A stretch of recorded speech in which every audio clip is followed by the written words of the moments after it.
Previously on Kenshi.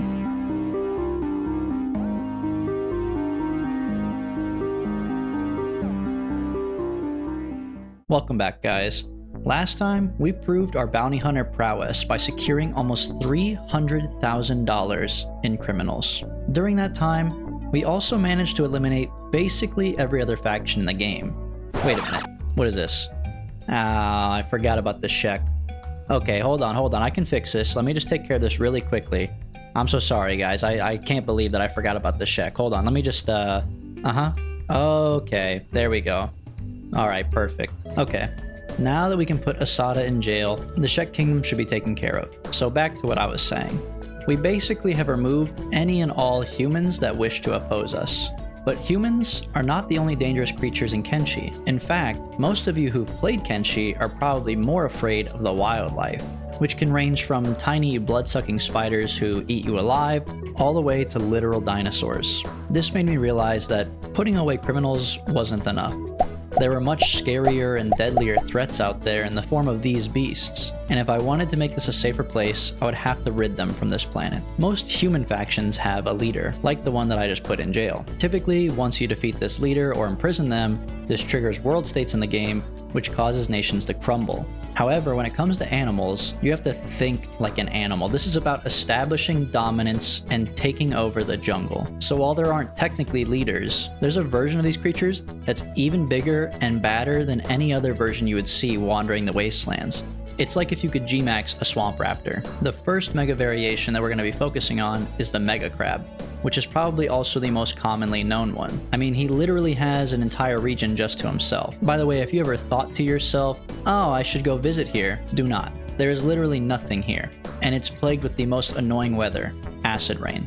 He's also not the only crab here, so you'll find yourself fighting off a bunch of tiny crabs while being slowly killed by the rain from above. But if you do happen to overcome all of that, and find yourself even deeper in the Howler Maze, you will eventually come across the largest crab in the game, the Mega Crab. I assume that he's in charge of all the other crabs, but at the very least, this should send a message to crabs around the world to not fuck with us. But I can't lie.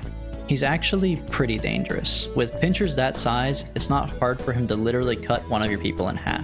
So it's best to just have people with good armor in the front while you fire at him with crossbows from the back, hoping to penetrate his carapace, so you can harvest his body parts and sell them for money later. Now, there are also some mega creatures who aren't technically mega, but are just massive. In this case, I'm referring to leviathans and swamp turtles. If you have ever come across a leviathan in your playthrough, especially in the beginning of the game, I know that you ran in the opposite direction as soon as you saw it. Because even with a full squad of people, leviathans still scare me. This is because they're unpredictable. Most of the time, they're docile creatures. But if you happen to cross paths with one all alone, and you have more than 3 people in your squad, you can easily become a target for one of them. And with thousands of health in each limb, you're signing up for quite a fight. So in order to ensure that no leviathans ever mess with me again, we will be killing the biggest one I can find, right in front of his family.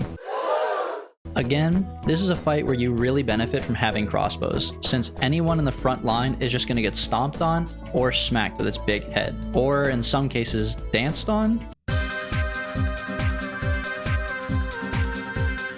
But it's mostly a war of attrition. These leviathans aren't too dangerous on their own, it just takes so long to kill them. But once he falls, you can harvest his organs and sell them later for money. But I also mentioned swamp turtles, which I think is an inaccurate name because I've never seen a turtle the size of a bus before. The good news is that these creatures are also docile by nature and will not attack you. They also tend to travel in packs, and unlike the leviathans, if you anger one, you anger them all. If you're early on in the game, these could be a serious threat. But now, I kinda just felt bad.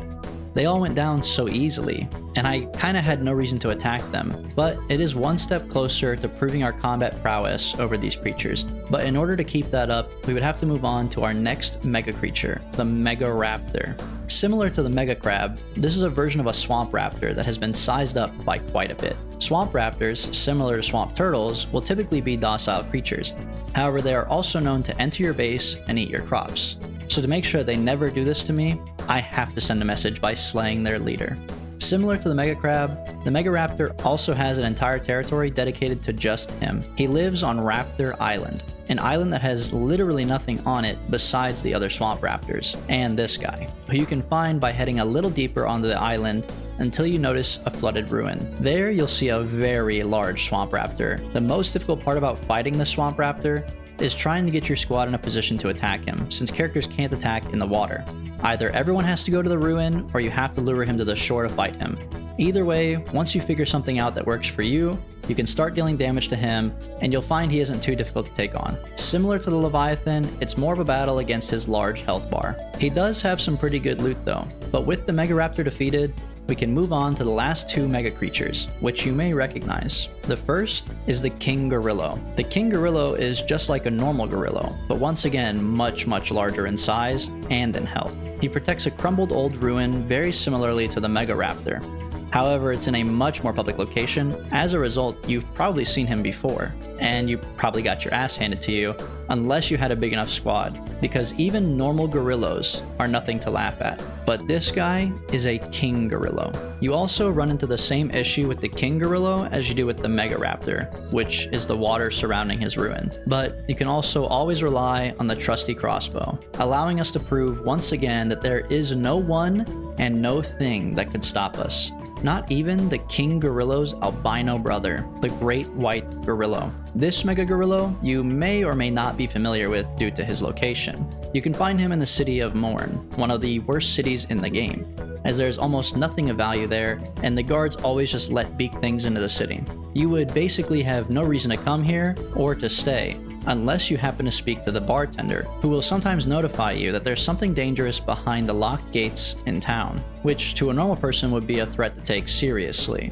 But to an adventurer like us, this obviously comes across as a challenge. So if you ascend the tower located in the middle of town, you'll find a wreck inside of the tower, with chairs and tables smashed, and a very large gorilla in the middle. Sometimes in my playthroughs, I like to just let him freely wreak havoc on the town and just watch, but we are on a mission to prove our strength and prowess, so he must die at our hands, which is exactly what he did before I skinned him and took his teeth. But we aren't quite done yet. Sure, we may have killed all of the mega variations, but most of them were isolated in old ruins, or in this case, locked away in a tower. There was no true leadership. There was no faction that they ruled over. But what if there was? What if there was a small faction of animals who had their own tower and their own real estate? Not only that, but they lived pretty close to our base. Just north of us, in a land known as Sinpun, there is an unknown tower. You have to cross a lot of really bumpy and annoying terrain, but as you get closer, you'll notice there's some wild goats running around,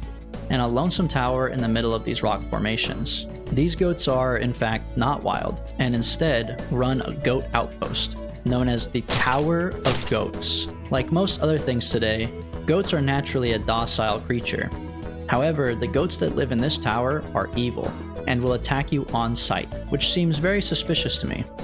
Who knows what they have planned? Which is why we need to make sure that they understand we are not to be messed with. And of course, 100 jack dudes with massive steel blades kinda beat out any goats pretty easily, which only made me feel worse, because if you look around the tower, you'll find a bunch of half-eaten ancient science books. These poor goats didn't even have food to eat, they were just living off old books. Nevertheless, at least we knew that the goats would respect us from now on. And with them removed, I knew that we could finally rest, knowing that no faction, man or creature, would ever harm us again. Thanks for watching, I hope you enjoyed the video. If you did, don't forget to like and subscribe, and I hope you have a good day.